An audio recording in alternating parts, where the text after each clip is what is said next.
Hello friends, I welcome you all to mister Jurist. मेरा नाम है भारत सोनी। दोस्तों, जैसा कि आप सब जानते हैं, किसी भी पेमेंट को चेक के द्वारा लेना या देना एक सेफ ऑप्शन माना जाता है।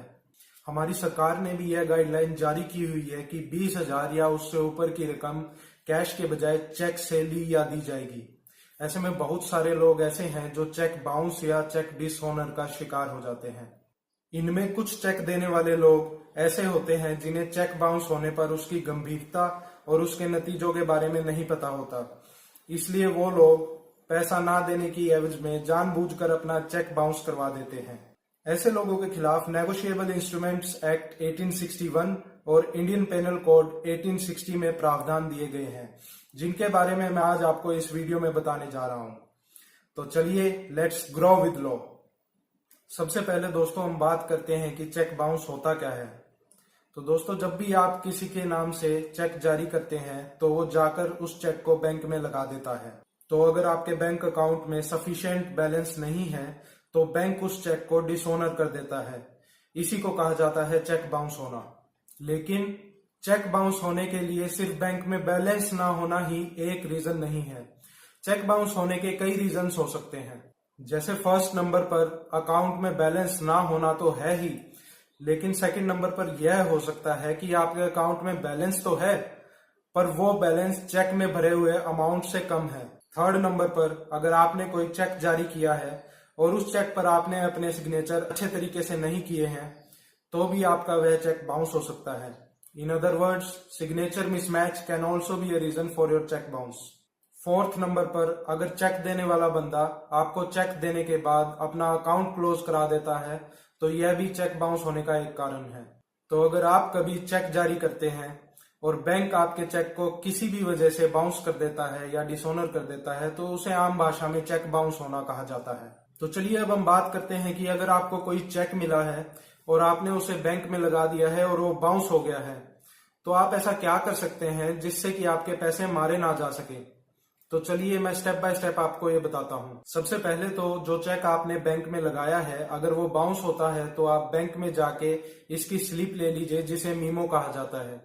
मीमो में यह लिखा होता है कि यह चेक बाउंस होने का क्या रीजन है। सेकंड नंबर पर आप डिसऑनर्ड या बाउंस चेक का मीमो लेकर अपने एडवोकेट से मिले और उनके थ्रू डिफॉल्टर पार्टी या चेक जारी करने वाले पर्सन को लीगल नोटिस भिजवा दीजिए। यह लीगल नोटिस आपको चेक बाउंस होने के 30 दिन के अंदर अंदर भिजवाना होता है। चेक चाहे किसी इंडिविजुअल पर्सन ने, कंपनी ने, फर्म ने या सोसाइटी ने जारी किया हो, आप उसको लीगल नोटिस भिजवा सकते हैं। और जहां तक बात है आपके एडवोकेट की फीस की कि वो कितनी होनी चाहिए, तो दोस्तों मैं ये आपको बताना चाहूंगा कि आपके एडवोकेट की फीस डिपेंड करती है आपके एडवोकेट के एक्सपीरियंस और नॉलेज पर। एक्सपीरियंस और नॉलेज के हिसाब से हर एडवोकेट की फीस अलग होती है।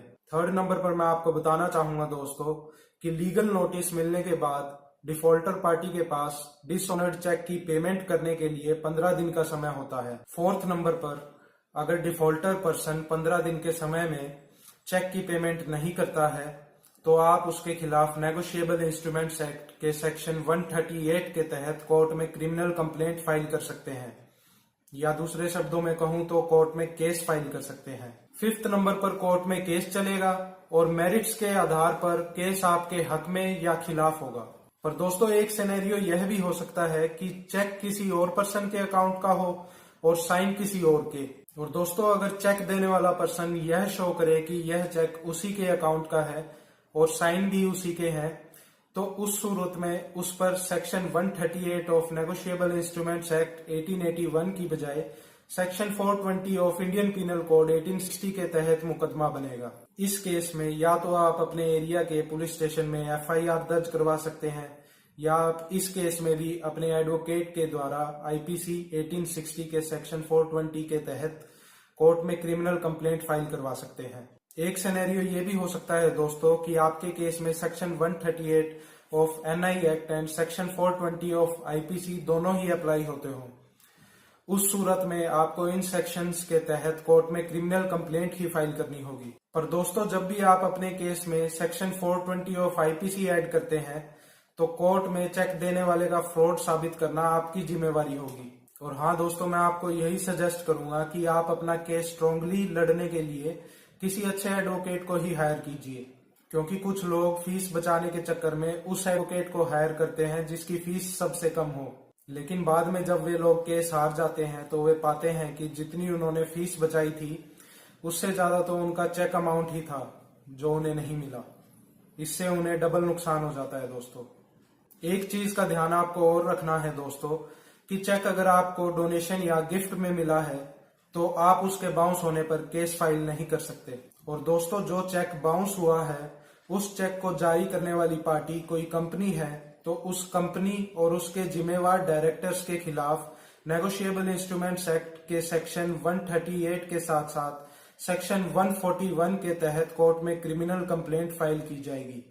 तो चलिए दोस्तों, अब चेक बाउंस होने पर पनिशमेंट की बात कर लेते हैं। आपके केस में अगर कोर्ट आपके हक में फैसला सुनाती है तो फर्स्ट नंबर पर अगर आपका केस नेगोशिएबल इंस्ट्रूमेंट्स एक्ट के सेक्शन 138 या सेक्शन 141 या दोनों के तहत फाइल हुआ था तो कोर्ट चेक जारी करने वाले पर्सन को 1 साल तक की सजा और चेक अमाउंट की पेमेंट जो बढ़ाकर 2 साल तक की सजा और चेक अमाउंट का डबल पेमेंट तक कर सकती है। सेकंड नंबर पर अगर आपका केस सेक्शन 420 ऑफ आईपीसी के तहत कोर्ट में फाइल हुआ था तो कोर्ट चेक जारी करने वाले पर्सन को 7 साल तक की सजा अलॉन्ग विद फाइन की सजा सुना सकती है। सो दोस्तों, इस वीडियो में आपने जाना कि चेक बाउंस क्या होता है, चेक बाउंस होने के क्या क्या रीजंस होते हैं, चेक बाउंस होने पर चेक जारी करने वाले को क्या क्या पनिशमेंट्स के प्रावधान है और चेक बाउंस होने पर आपको क्या लीगल प्रोसीजर फॉलो करना होता है जिससे कि आपका पैसा ना मारा जाए। तो दोस्तों, मैं उम्मीद करता हूं कि यह वीडियो आपको पसंद आई होगी और इस वीडियो से आपको कुछ नया जानने को मिला होगा। दोस्तों, आपको यह वीडियो अच्छी लगी हो तो इस वीडियो को लाइक जरूर कर देना और अपने दोस्तों और परिवार वालों के साथ शेयर कर देना। अगर आपका कोई भी सवाल या सुझाव है तो नीचे कमेंट करना मत भूलिएगा। और अगर अभी तक आपने हमारे चैनल को सब्सक्राइब नहीं किया है तो नीचे दिए गए लाल सब्सक्राइब के बटन को प्रेस कर लीजिए और साथ में बेल आइकन को भी दबा लीजिएगा, क्योंकि मैं आपके लिए लाने वाला हूं ऐसी ही और इंटरेस्टिंग नॉलेजेबल वीडियोस। सो अभी के लिए बस इतना ही। जय हिंद, जय भारत।